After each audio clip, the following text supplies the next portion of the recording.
Canada छिरिसकेँ। बोर्डरमा checking भयो, passport हेऱ्यो। अब अहिले म क्यानाडाको बाटोमा छु।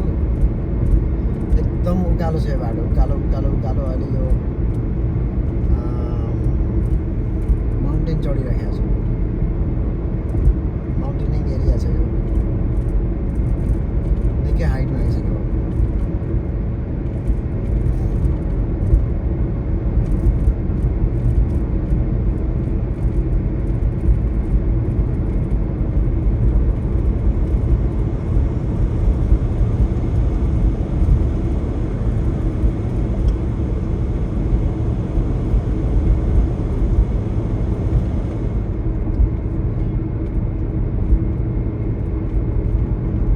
नेपालमा थराङ पास भन्थ्यो, त्यस्तै हो भने। यसको दाहिनेपट्टि यहाँ ठुलो लेक छ।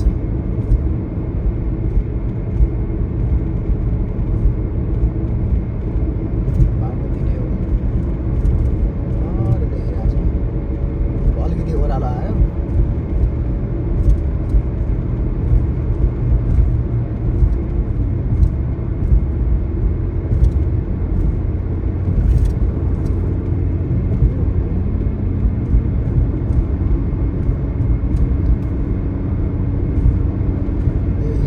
कारणले गर्दाखेरि यहाँनिर हिउँहरू पिलिसकेको छैन। यहाँ छेउछाउतिर सबै हिउँै हुन्छ अहिले पनि।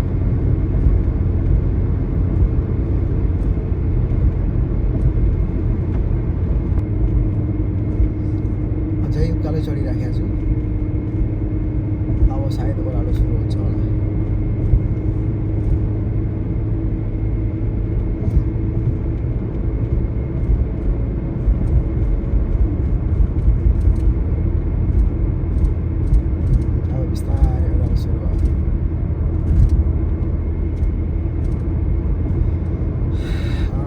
आधी घन्टा जति म यो बाटो हिँडिराखेको छु।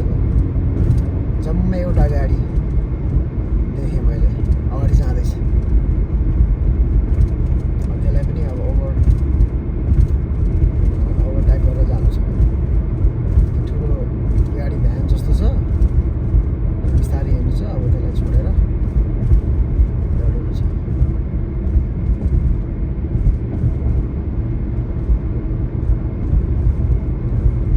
जुनको महिना छ भनेको गर्मी हो, तर पनि यो चाहिँ हिमाल क्रस गरेर जानुपर्ने भएको कारणले गर्दाखेरि अहिले पनि जुन 11 हो आज। अहिले पनि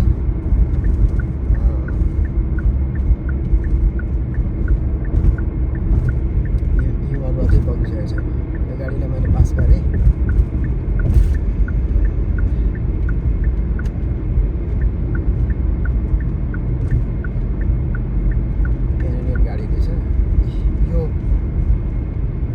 लेक छ दाहिनेपट्टि।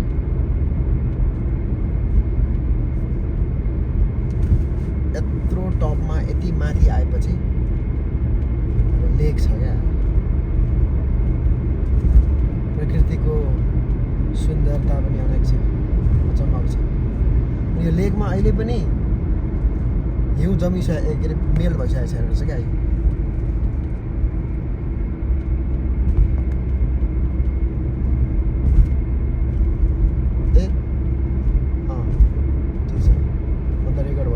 जस्तो लाग्यो लाटो जस्तो एक्लै बोले क्या भनेको होइन रहेछ। अब ओह्रालो झर्नु सुरु भयो।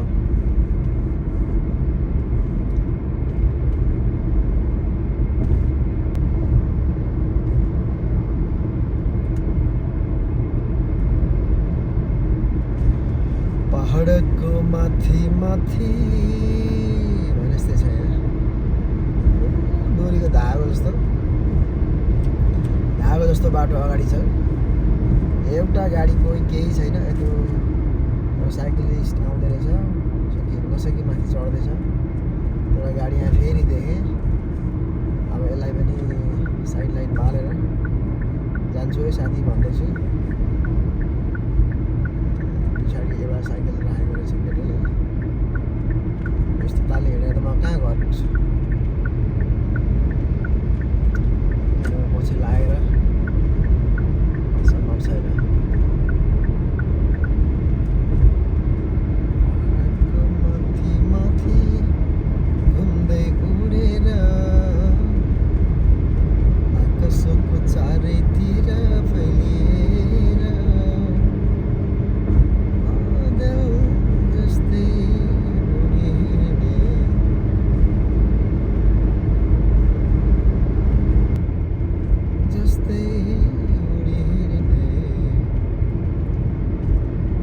फेरि उकालो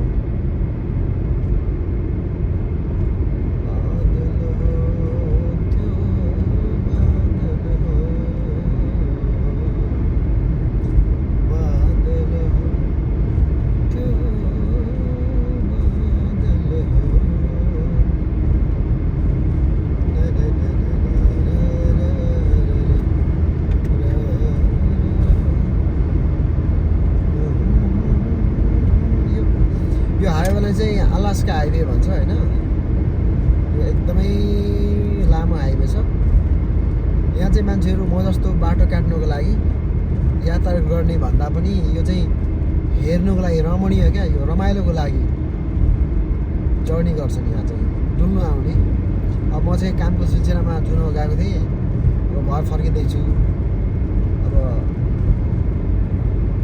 पशुपति जाँदा सिद्धको व्यापार भने जस्तो मेरो चाहिँ अब काम सिलसिलामा हिँडेको हो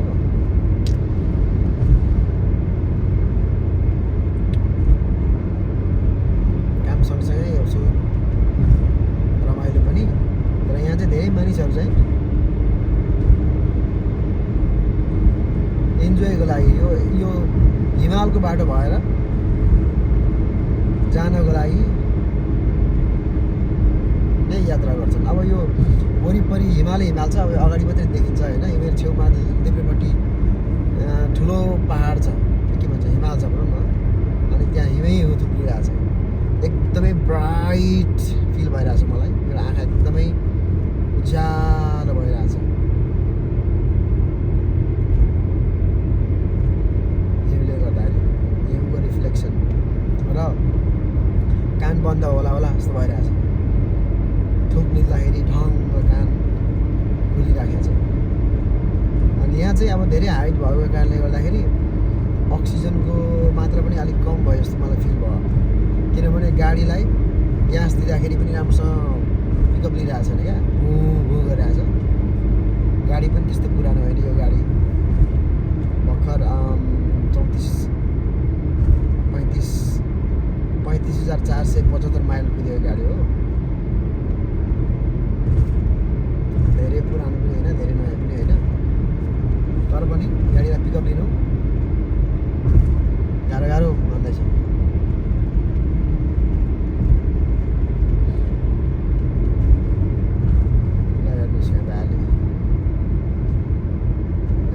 गाडी रोकेर बसिरहेको अब ओह्रालो सुरु भयो हिमालको भ्याली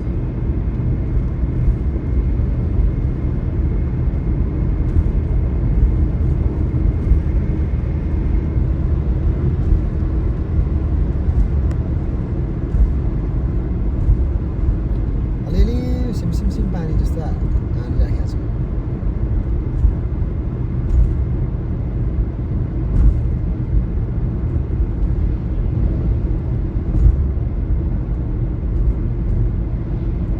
सबै क्यानेडियन गाडीहरू नम्बर प्लेट हरियो छ भन्नु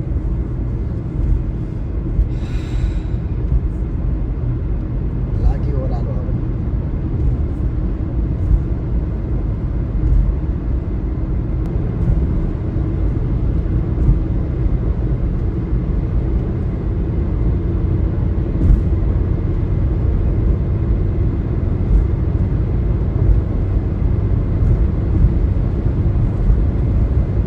सायद नेपालको मुस्ताङहरू पनि यस्तै छ होला म दुर्भाग्यवश जानु पाएको छुइनँ तर मेरो भाइ बहिनीहरू गएको छन् उनीहरूले देखाएको फोटो हेर्दाखेरि यस्तै लाग्छ भिडियोहरू हेर्दाखेरि यो पनि त्यस्तै ठाउँ छ मुस्ताङ जस्तै चिसो ठाउँ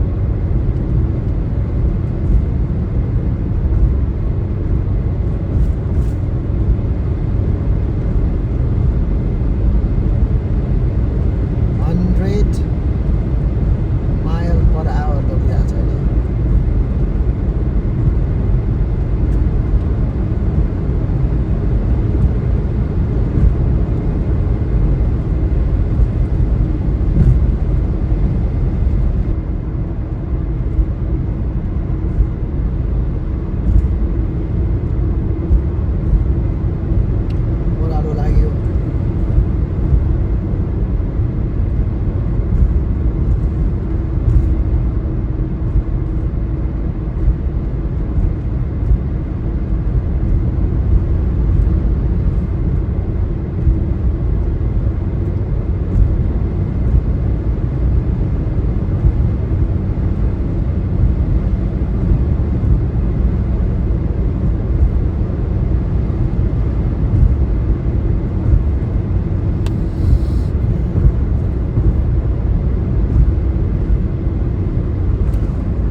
ठाउँमा खरायोहरू दुइटा निस्केर जुधिरहेको थियो।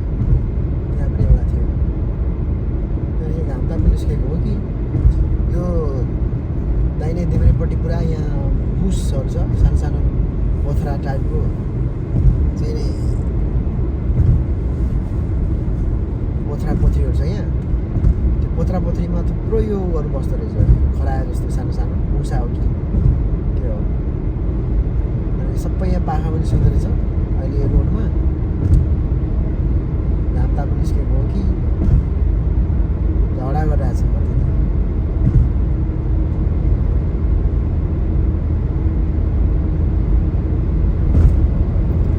अब यो अलिक 1-2 महिना पछाडि यो सबै हिउँ पक्का पनि मेल्ट हुन्छ होला, अझै गर्मी आउँछ यो भन्दा। त्यसपछिबाट यो ठाउँमा हरियो घाँसहरू उम्रियो भने कति सुन्दर देखिन्छ होला क्या।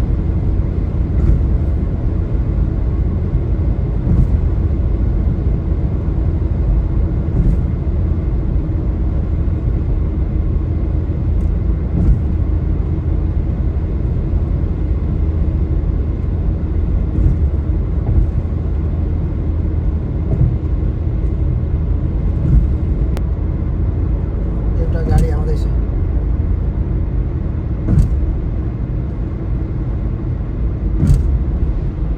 बिचराले ड्राइभरले हात दिए उचाली हालेको रहेछ, आयो भन्दै रहेछ है। मैले देखिनँ, जाने बेला चुस्स देखेँ।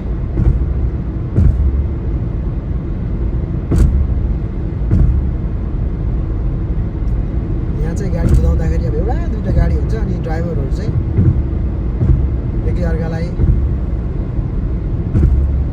ग्रिटिङ्स गर्दै हिँडिराखेको हुन्छ क्या। हाई हेलो यसो हात उठाउने ठडाउने।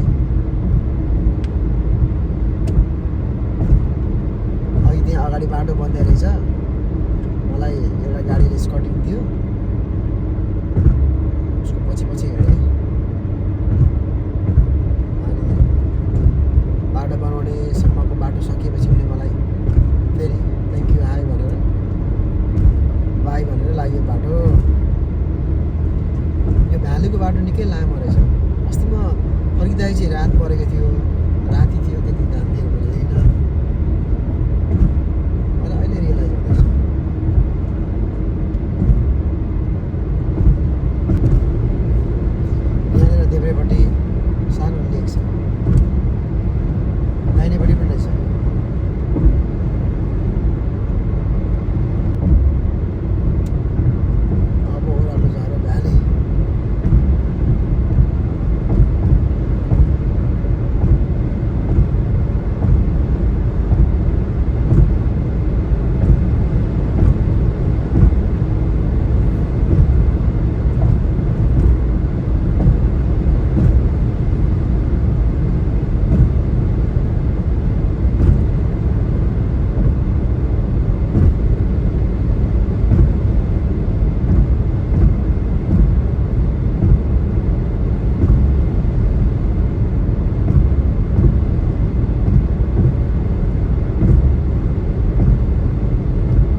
छिरेपछि चाहिँ